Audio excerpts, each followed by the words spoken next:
喂，哦，老大，接电话，市长打来的。市长，我是公孙泽。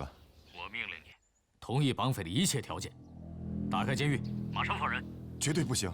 我不是在跟你商量，这是命令，你懂吗？不能这么做，否则后果不堪设想。少啰嗦！我已经签了特赦令，马上送到你那儿。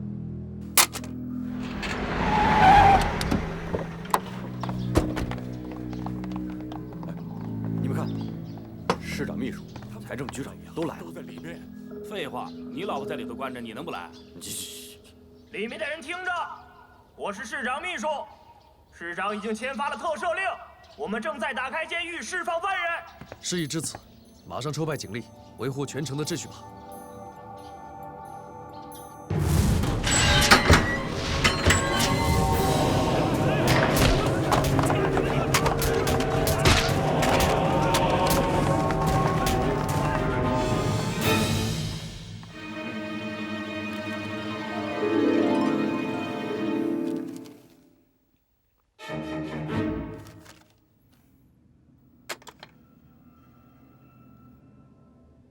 各位听众，我多谢大家收听。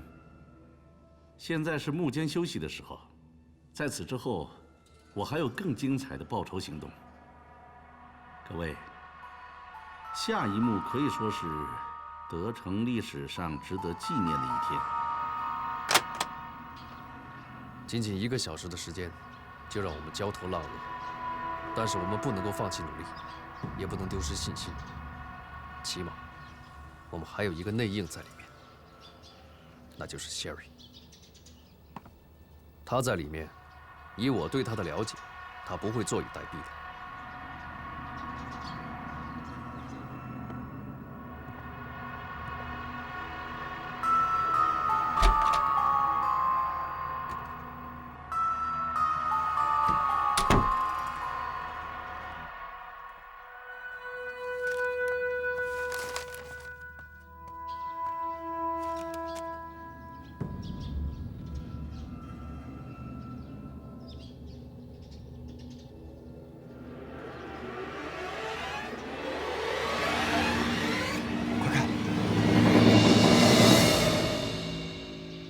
内应出现了，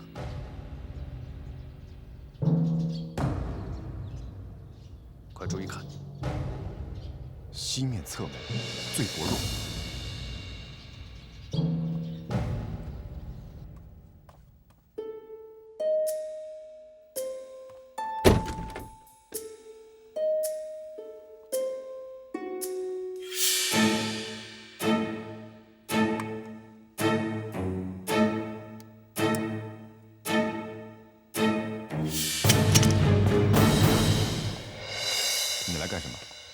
助你一臂之力啊！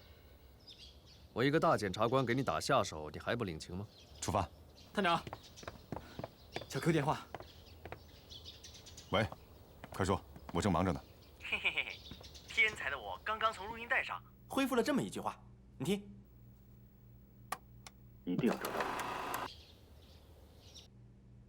他，一定要找到他。就这些。 拜托，连个完整意思都没有。搞清楚他是谁再来报告。出发。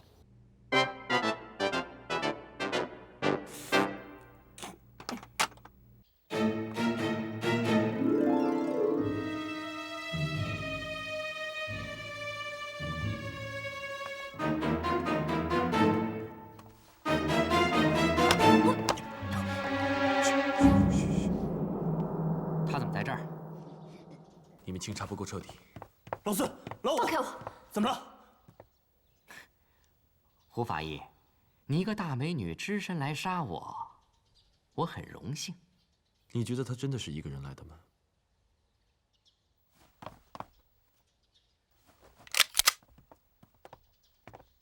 来了，人还不少。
再哭了，又费体力又伤身体。咱们就是哭死在这里，他们也不会放我们走。不如留着点力气逃跑才对呀！现在哭什么哭啊？别再哭了！哎呀！哦，原来是利农银行坏我大事的美女啊！真是不走运，这么年轻就要死了。姓吴的，你不说好不杀人了吗？坏我大事当然要死。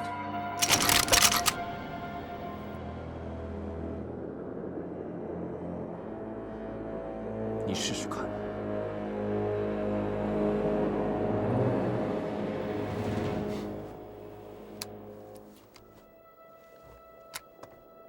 不杀可以，可没说不能打吧？哎，我跟你说啊，你不要打他。你不要再多管闲事，否则别怪我不客气。反正你不要再动他一根汗毛。给我个理由。她是我没过门的儿媳妇。这次我真是中大奖了。放心，我暂时不会杀你们两个。吴天，你别得意得太早。我得意的表情，还是留在你们死后再做。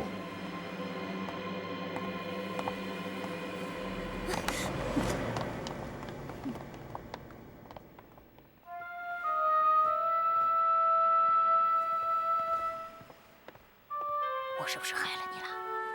你别这么说吧，阿姨，谢谢你救了我。怎么我觉得他们对你没安好心呢？走一步算一步吧。公孙泽在哪儿？我要见他。对不起，各位大员，公孙探长正在里边研究营救人质的方案，不方便见你们。刚才医院的枪声怎么回事？我们要求解释。对呀，你们先把我们太太救出来，你说是吧？二位放心，人质目前都很安全，我们保证让他们获救。保你个屁！话都说不利索 ，DBI 就是一群废物。你们来看，这个是医院周边的地下管网图，这个黄色标志就是地下道，这是出口，这是阀门。那出口有多宽呢？图上标称30公分，如果当时没有偷工减料的话，穿过一个瘦小的人是没有问题的。可是私属聪明绝顶，而吴天呢又心狠手辣。我们有图纸，他们也一定会有。我们想到了入口，他们一定早就设好了陷阱。现在人质危在旦夕，谢瑞也生死未卜。于情于理，我们确实应该马上行动。可是我们应该仔细地想一想，如果贸然行动的话，会死更多的人。那我们现在怎么办？强攻不行，只能够智取。怎么智取？举白旗，谈判，这是你所谓的智取啊？没像，没像。包大哥，你是不是在搞笑啊？你猜现在有几把枪在指着我们俩？5把不止。根据数据显示，举白旗而不搭配微笑的话，被就地击毙的可能性非常的高。把持住。在任何领域，谈判都有它特殊的功效。什么功效？治牙疼。治牙疼。谈判可以增进了解，摸清对方的底细，搞不好啊，还能让他们缴械投降。包大哥，你不要闹了好不好？待会儿被打成蜂窝，牙就不疼了。喂，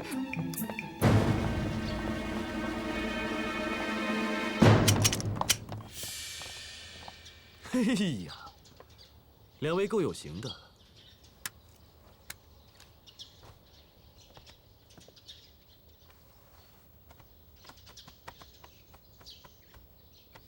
规矩。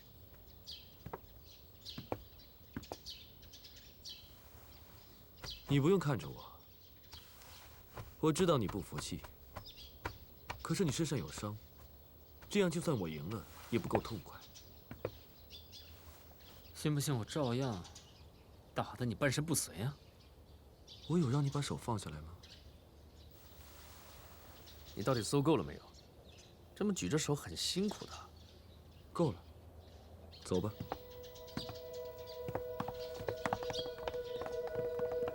哎，儿子！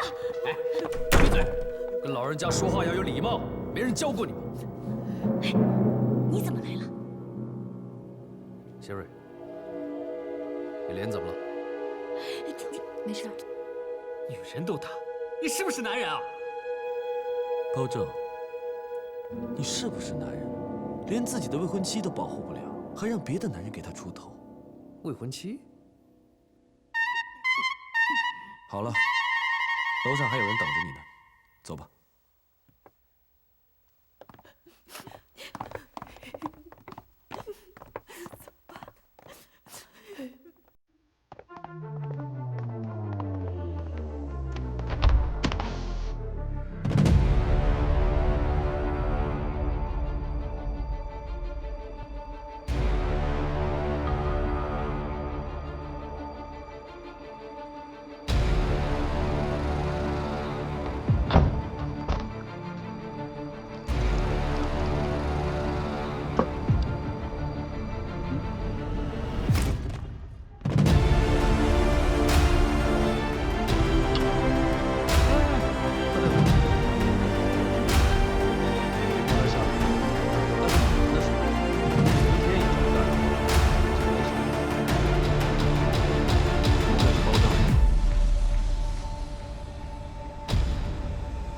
对了，你不介意我们两个单独谈谈吗？放心吧，我没事。知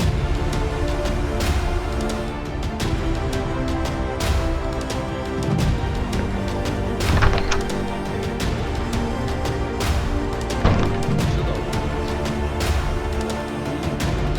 见过，认识的不一定了解。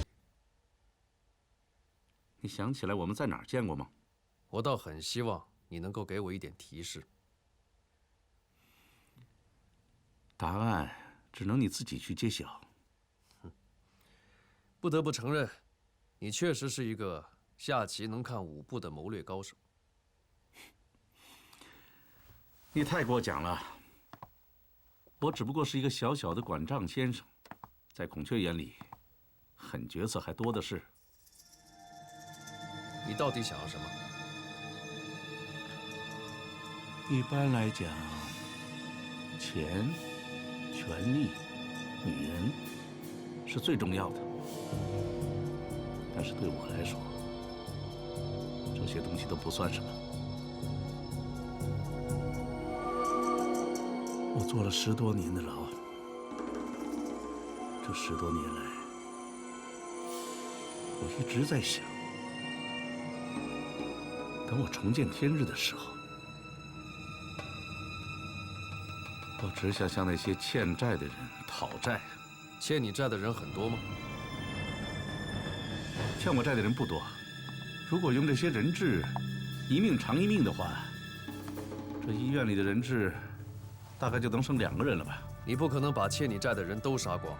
如果人人都那么干的话，人类都灭绝了。人家怎么做我不知道，但我呢，就是要将曾经害过我的人杀多少算多少。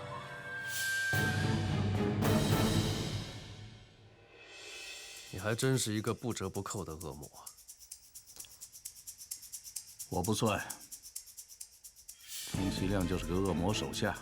那真正的恶魔是谁呢？嗯，想套我话？我知道你花招最多了。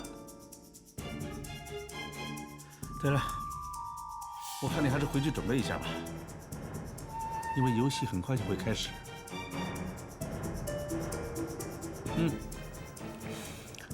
我忘了提醒你，你不要忘记，你生命中最重要的2个女人的命都在我的手上，你别乱来啊！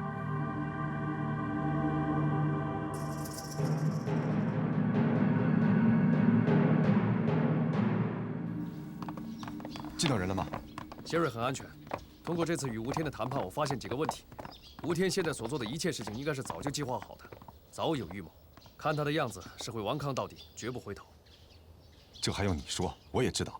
第二，在吴天的潜意识里有某种认识，就是孔雀眼非常的强大，而自己非常的渺小。对，他说自己不过是魔鬼的小兵。这种屈从感让我觉得，这一系列事件的始作俑者应该不是吴天，主谋应该是另有其人。啊？难道吴天还不是主谋？那主谋是谁啊？他的目的是什么呢？按照他自己的说法，是要为自己的牢狱之灾复仇。但是如果第2个推论成立的话，他口口声声说的复仇和讨债就很靠不住。劫持医院事件应该有更深层次的目的。不排除是孔雀岩组织有更大的阴谋。你的意思是说，整件事情都不是吴天的个人意志？现在还不确定。我能够想出来的就是，吴天现在提出的第一个条件是释放德城监狱里面所有的犯人。这些人当中，有可能很多都是孔雀岩组织的人。他们虽然已经被抓了，但是身份并没有暴露。一旦监狱的大门敞开，并把他们释放出去，这些人获得了自由，将会危害无穷。包大哥，你说了半天，真是一点好消息都没有。当然有好消息了，而最大的好消息就是，吴天和四鼠并不是穿一条裤子的，他们之间有一定间隙，这一点我们是可以利用的。你怎么看出来的？小二命，你的眼睛是用来耍斗鸡眼的，而我的是用来察言观色的。探长，有情况。怎么样，保长？汇报完了吗？第一个条件释放犯人，只是这个游戏的开始。现在游戏正式上演。啊，对了，我给游戏改了个名字，叫现场互动直击游戏过关斩将。我要先给你讲一下这个游戏的玩法和游戏规则。其实很简单，我会通过电台电波向警方提出问题，而警方呢，要在1个小时之内解答。如果答错了，我就罚你。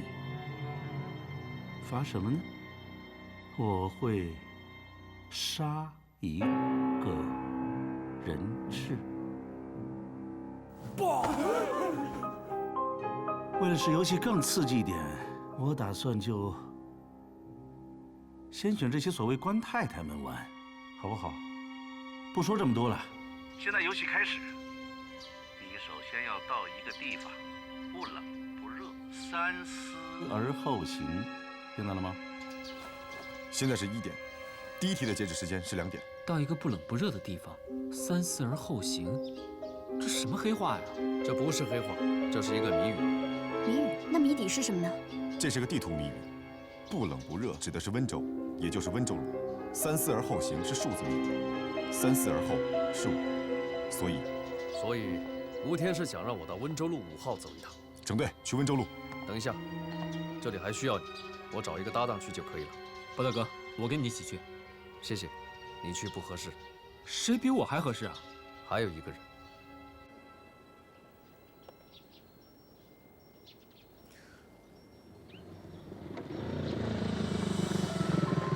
嗨，久等了。为什么专挑我？警方秘密。真没见过你这样的。银行案一结束，就把人家抛到9霄云外去了。我主要是关心你，你看外面兵荒马乱的，我怕你有危险。哟，玩起温情来了。我说的都是真的。那好吧，我就只好再傻傻的相信你一次。你是真的关心我？主要是因为呢，展超这个棒槌呢，我带着他也帮不上什么忙，尽添乱。那公孙泽呢？公孙泽现在的小心脏完全拴在医院里某位女人质的身上，智商接近于0，我带着他不是更危险吗？那你就不担心医院某位女人质的安全了吗？我不关心。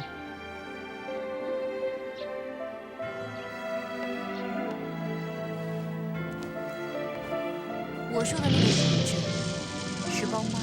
我说的也是她，你以为我说的是谁？谁？哎呦，我蹲得好累呀！坐，我舒展一下嘛。哎呀，我以前听说你是当厨子的。对啊。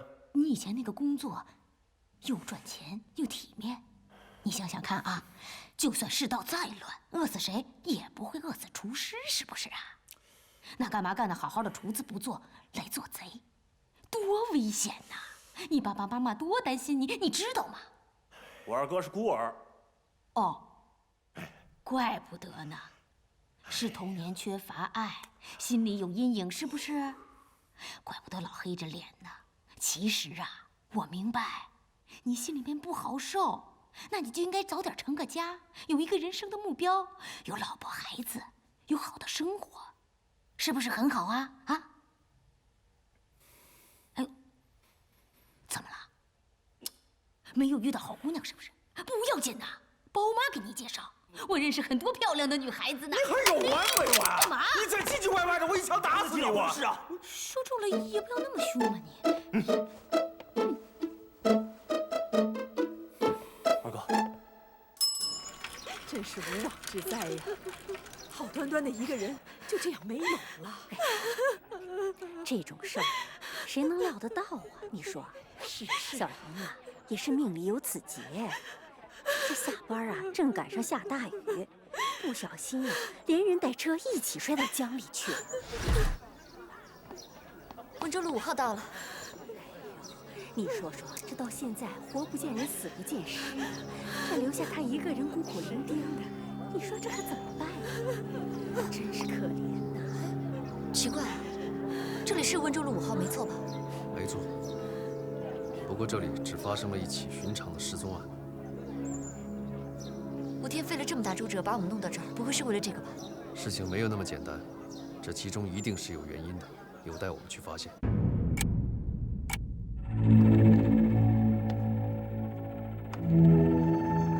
吴天，你葫芦里到底卖的是什么药？就是良药。放屁！你为什么要和警察玩这莫名其妙的游戏？这就是犯罪的乐趣了。你看看你们几个，除了会打打杀杀之外，还会什么？会不会用脑子？这就是我跟你们的不同，你们太缺乏技术含量。犯罪最重要的，不在于打倒或者杀死对手，最重要的是在精神上和智慧上，完完全全胜过对手。这个才是犯罪的最高境界。保证自诩聪明绝顶呢？我倒要用这个游戏试试看，他到底有多聪明。时间刚刚好。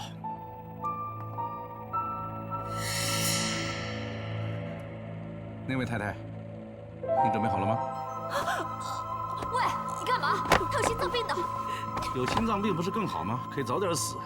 他应该多谢我。三哥，准备。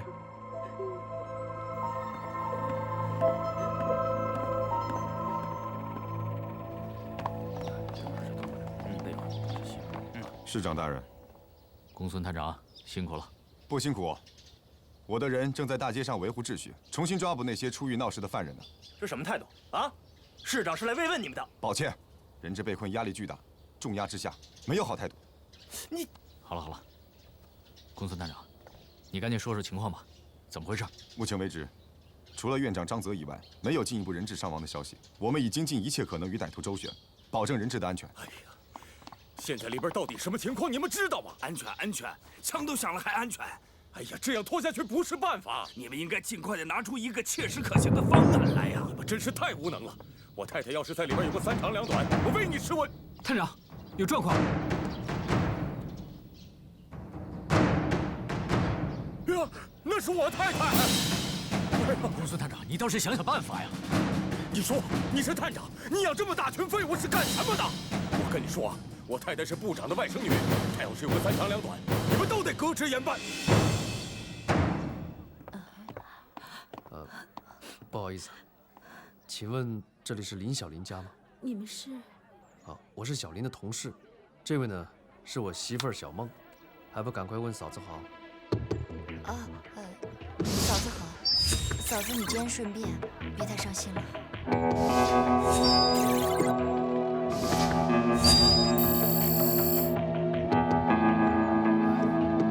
真是没想到，前些天呢还说朋友们要一块聚一聚，可是没想到现在却生死相隔，都是怪我。那天呢就不该让他加班，还赶上了大雨。那天晚上不是你们同事聚会过生日吗？怎么是加班？嫂子，那天是我们加完班之后再去聚会的。是啊，也怪我不够细心。我要是知道他家里面有事情，心情不好的话，就不让他喝那么多酒。他心情不好？是啊，我看他一直在那儿一个人喝闷酒。没有啊，小林一直很开心的，我们家也没什么事啊。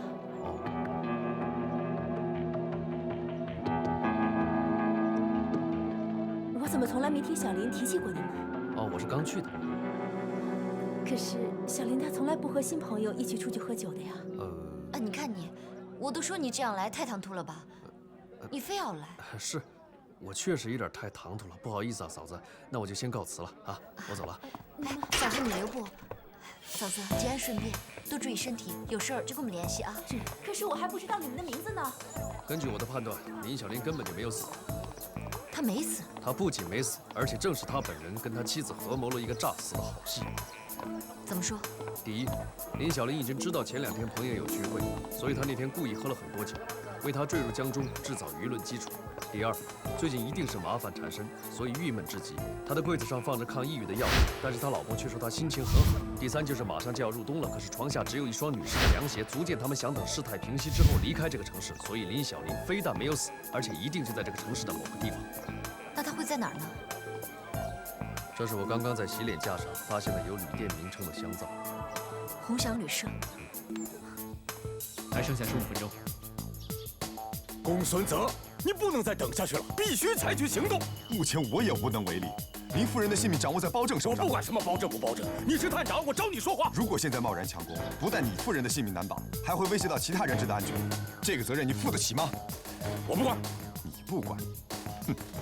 曾经也发生过一起绑架案，丈夫也提出过激进的要求，不过那一次是丈夫做局绑了自己的太太，目的就是假借警方之手干掉自己的原配夫人，好迎娶新欢。财长先生，你不会就是这个意思吧？哎，财政局长，您别误会我哥的意思啊。他的意思是说呢，难免群众会误会了您的初衷，你们也是知道的。我们这些报纸呢，最喜欢杜撰那些花边新闻了，无风还起浪呢。更何况您那么位高权重呢，怎么写好呢？哼！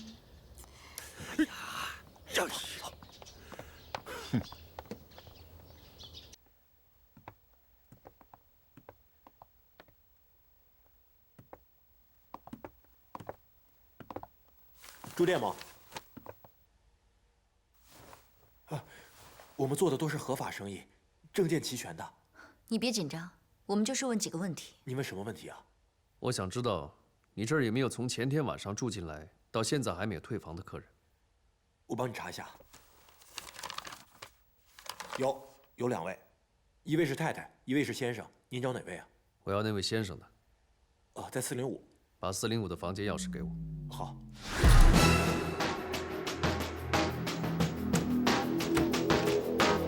谁？送开水。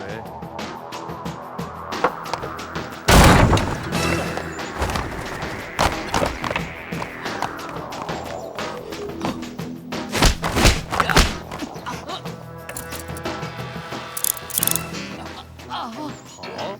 你跑什么跑啊？跑？哎，你怎么有手铐啊？我顺手拿的。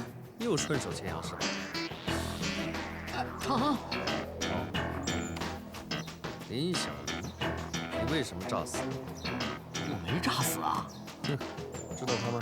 他是黑带高手，脾气还不太好。我问你呢，是给你一个机会。他要是问你的话，就没什么好果子吃了。我什么都不知道啊！你们想知道什么？你不是贱鼻子吗？啊？你是不是贪污了政府的钱？我没有，我没贪污政府1分钱。真的，真的呀！那你为什么跑啊？我都不知道你们在说什么。不，你们想知道什么呀？看来你是真不知道你在跟什么力量打交道。你不就是想带着那笔钱跑？我告诉你，你是有命跑没命花。你觉得你老婆能坚持多长时间？我们去了不到5分钟，她就全招了。那些人也一样，早晚有一天会找到你的。我可以说出实情，但是必须保证我老婆的安全，把我转做污点证人，24小时保护我们。事情结束之后，给我们换新身份。还提条件啊？行，我答应你。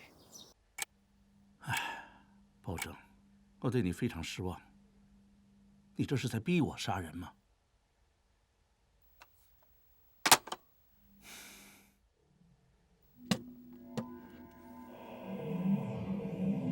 没办法了。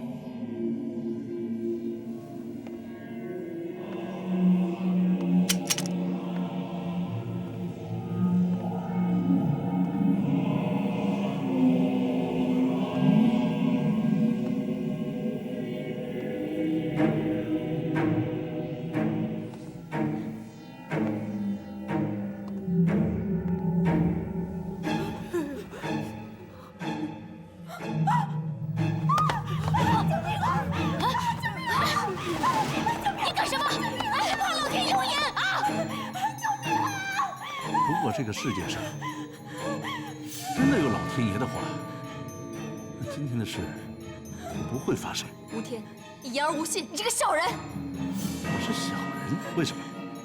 你自己看看，还有2分钟，你们约好的这2分钟是属于包证的，你凭什么拿走？好，我就多给你2分钟，让他多留2分钟在这世上，先让他下去准备。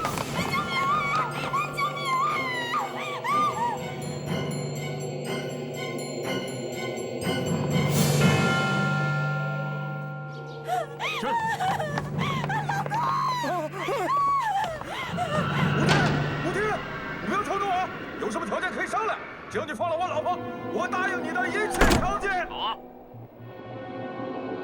条件只有一个，怕你不答应。我答应，我都答应你。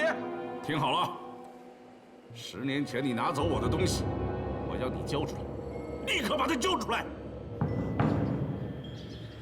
他要的是什么？你拿他什么东西？老公，救我！你真是个畜生！为了那些东西，你宁愿牺牲你老婆是吧？好啊，你不仁，我无义。探长，电话。喂，探长，特大喜讯！我又从录音带上复原了一组数字：30、40、55，可能是密码。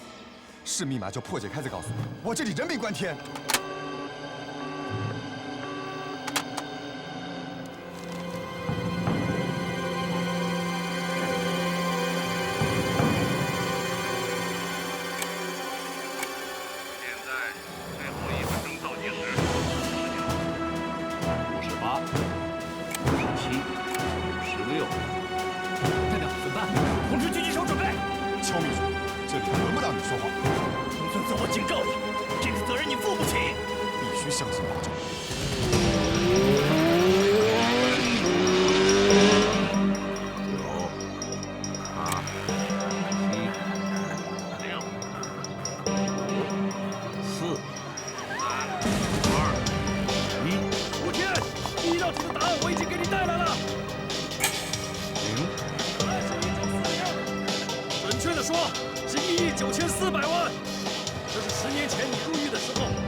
局长的心腹。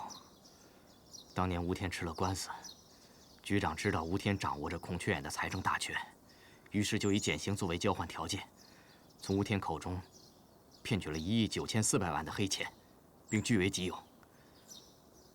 可是，当吴天交出银行账户和密码之后，吴天没有得到减刑，而是判了终身监禁。是。这也就是财政局长不敢面对吴天的真正原因。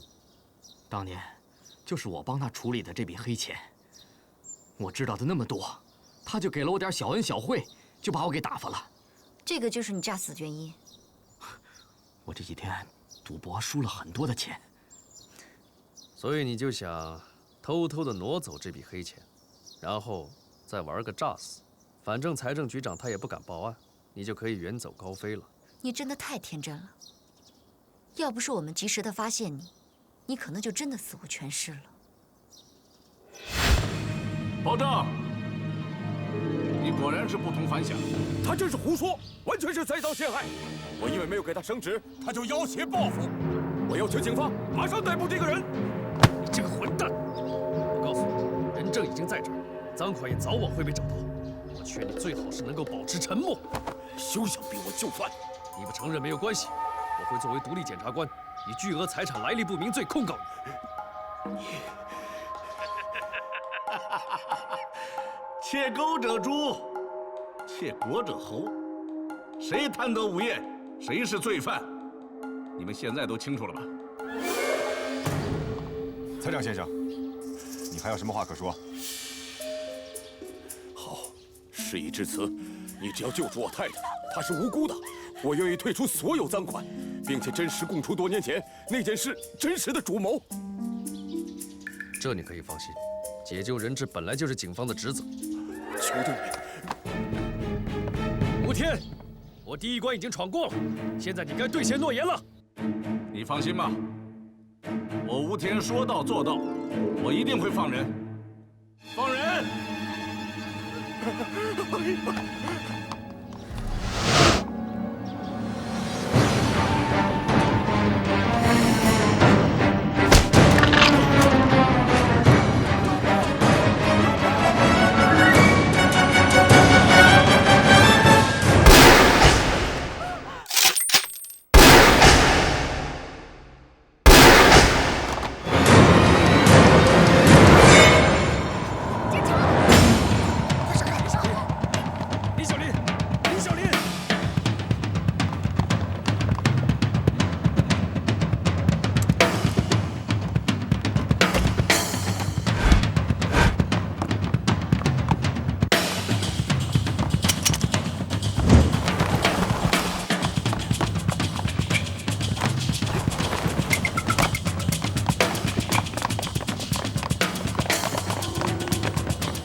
等等，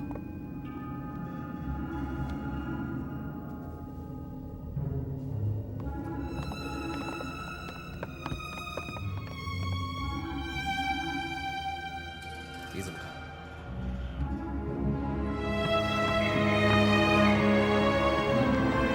怎么样？枪手有人接应，没追上。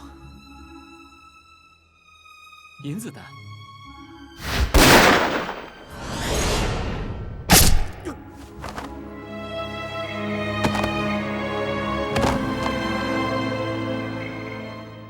根据弹道的痕迹，就是这颗子弹打死了这个人。这是从想撞你的那辆车的车胎里找到的，你不觉得很奇怪吗？杀手开了3枪，现场就发现了1枚弹壳。很明显，是因为斩朝速度太快，他没有来得及拿走这枚弹壳。难道他又回来了？上次狸猫换子案，那个枪手用的就是银子弹，难道是同一个人吗？现在下结论还为时尚早。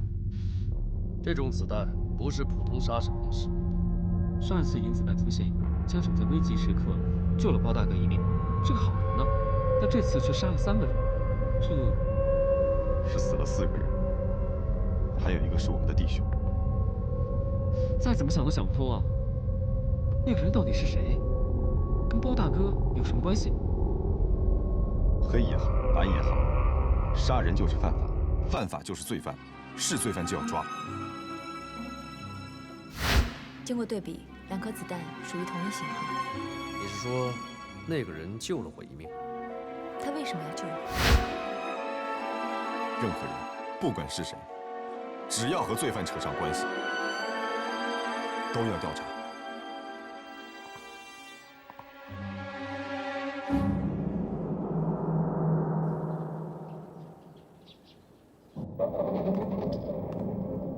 他回来了。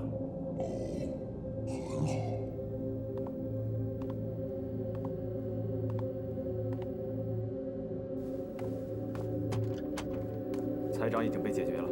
我知道了。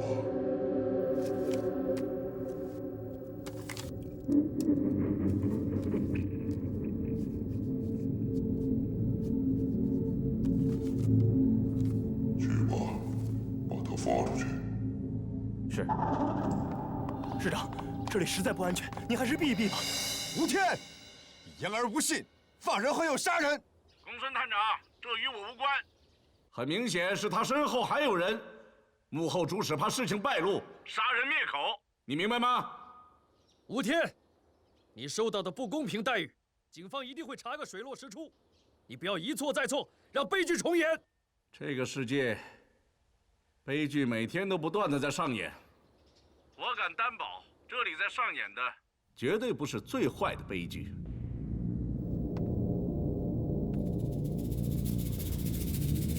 你们不必多费口舌，因为我才是这场游戏的裁判。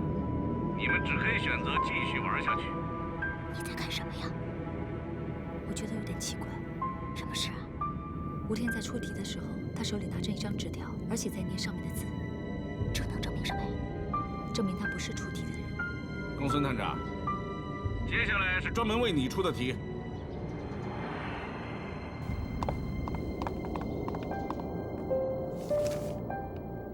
1月1日，3个星期，72小时，也是1个小时之内，你要给我答案。